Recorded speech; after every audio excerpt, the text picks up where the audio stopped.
Minnesota Vikings now, who have the 19th toughest schedule and are projected at 8.5 wins. How do you feel about them, Jerm? Man, we're doing this in order. I have them second in division at 9-8. I mean, the general manager already said they're going into a competitive rebuild. Not something as a fan you want to hear. Yeah, you don't want to hear that. Hell no. You're losing Adam Thielen's not good. I know you like Jordan Addison, but he's a little bit undersized. Everybody kind of knew that. Yeah. This The division isn't going to be. You're not going to win the division by 4 games anymore. It's going to be No. more competitive. Right. Schedule a little bit tougher.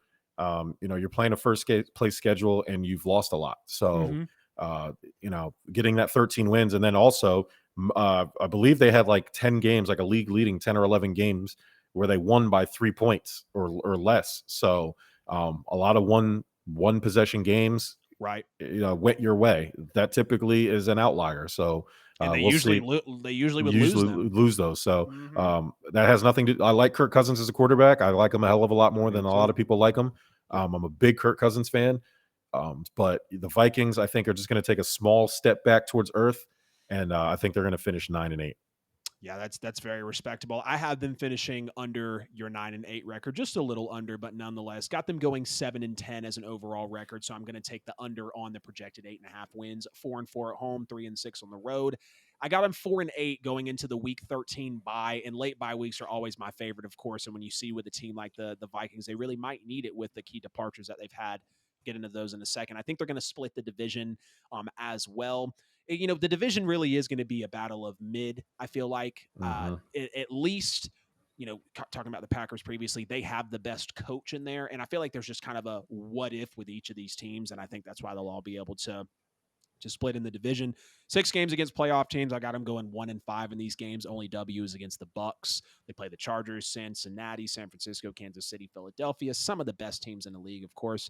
But my biggest takeaway from this team is they lost more than they replenished with talent-wise.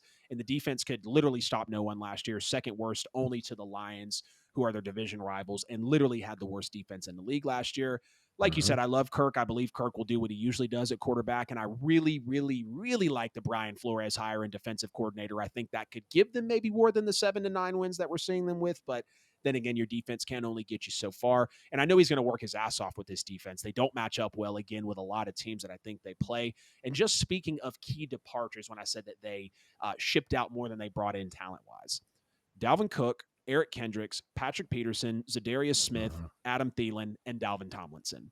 Yeah. Those are all very key players. If nothing, Cook and Thielen are the ones that stick out to you. And I know Thielen's not that guy that he was, but I've said it for years and I'll still stand on it. Adam Thielen is arguably the best wide receiver 2 in the league. He was Yeah. pulling that one role when he had to. They draft Jettis. He takes off. They bring in Jordan Addison clearly to replace. So I will say clearly there they bring in Addison to replace Thielen, but Addison is a rookie. Thielen was Yeah. a major veteran. But yes, I do have them going 7-10 overall.